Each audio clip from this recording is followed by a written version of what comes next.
Hey guys, welcome back to Veniece Urban Homesteading, where we are on our urban homesteading journey, one project at a time. So this video is going to be a little walkthrough of the different things that I have in my property that I'm working on or either have in place to consider myself being a homesteader.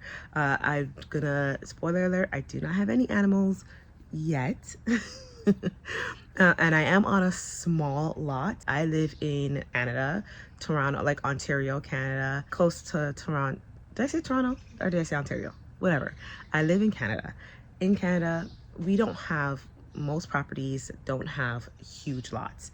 And if they have a bigger lot, they usually have a larger house and a smaller backyard, which is what my property has, which is a larger house, smaller backyard. So because of that, I have to make do with what I have, honey. So we're gonna go on a little tour, walkthrough of my urban homestead. A few of the things that I'm doing to be a little bit more self-sufficient is, one, I am gardening. You guys know that. So I am trying to grow food, one, for pleasure, like seasonal food, but I'm also going to be preserving the food that I grow. So the tomatoes, I plan to make pizza sauce, pasta sauce, make that and then can it. So those are things that I am doing. There's a few other things that we're going to be, a few other canning projects that we're going to be doing later on in the season together, but those are the things that I am doing in order to preserve. I'm also cooking from scratch, so some of the things that I do make from scratch is like, you know, I have not bought bread this entire year, any type of bread product. So whether it be homemade regular like sandwich bread, sourdough bread, tortillas, English muffins, all those things I make at home. I do not buy it from the store.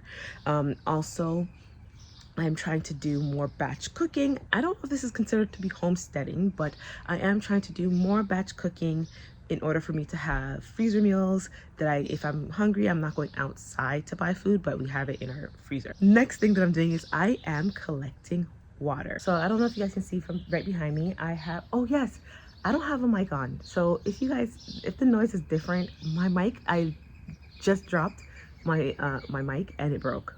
So I'm gonna have to get another one. Don't tell my husband because he will not be happy. But that's the reason why I don't have a mic. So I hope you guys can hear everything that I am saying. But yes, so behind me, we collect rainwater from our gutters.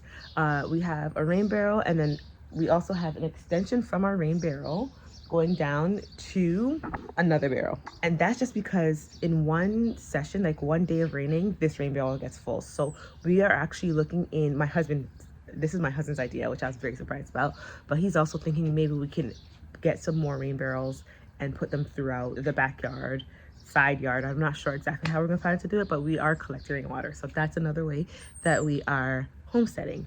Next thing that I am doing is composting. You guys saw me put in the vermicomposting. The scraps that I'm putting into the garden bed, it is being composted, like it's decomposing, the worms are getting to it, but I think I need to get more red wiggly worms, which I am looking for. It's really expensive online. I know that my sister got me red wiggly worms when I first started composting 3 years ago, and she bought it in store and it wasn't that expensive. So I'm gonna probably find a way somewhere local that I can buy some more red wiggly worms for the vermicomposting in bed. I'm also, like you guys know, doing the bulk composting. So the bulk composting, it's been there again for 3 years. I have not gotten any compost out of it, but that's because I did not know exactly what I was doing. I have the information now, and this year it should be a lot better. Also, something else that I do that I consider to be homesteading is, sorry, it's very sunny out here. I'm gonna go in the shade, you guys. This is a little too much. I don't like the way the color is, but I'd rather this than being, let's go back. Also, something else that I do that is something I don't hear talked about often in the homesteading community, which I consider myself to be a part of, is home DIYs.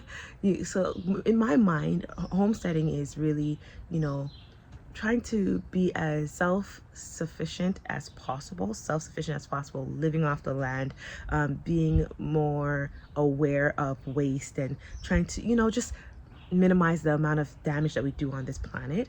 So I do think that the home DIYs, things like that, building furniture, building different things, is a part of homesteading. tell me if I'm wrong, let me know. You know, I know people out there are happy to let me know when I'm wrong. But I consider that to be a part of the homesteading journey.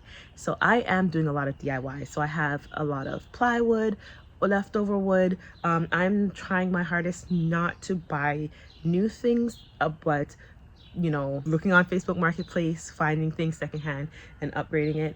I don't know if you guys are really interested in that type of thing, a part of my life. Like right now, I am doing a lot of different DIYs, renovations in my home, to make it a little bit more feel like me. If you guys want to see that, let me know. I will document it on this channel as well. But I digress. These are all the things that I have done. With the gardening and food, you know that we're also looking at doing a lot of not just vegetables, but fruits. So we have the blueberries, strawberries, now apple trees. I'm going to be getting, I think next year, a pear tree. I told you guys we're in Ontario, so we cannot have like citrus. We don't have citrus trees, but I believe I can get it, have it outside in the summer and bring it inside in the winter. It's something that I'm also looking into. So that is the next journey that I have. Two journeys that I have for next season. Looking into a little bit more trees because we love fruits in this household, and also looking into getting some chickens, whether it be quail or chickens. I'm doing my research. I'm not jumping directly into it, but I definitely want to get maybe 4 or 5 chickens or quails for my property next season or the season after. I'm very excited about that. But that's all the things that I'm doing on my property that I consider to be urban homesteading, and anything else that I'm going to add on there, I will keep you guys in the loop. What are you doing at your house that is urban homesteading, that is being more sustainable and, you know, nurturing and cherishing in our land? Hope you guys enjoyed this type of video. See you in the next one. Bye.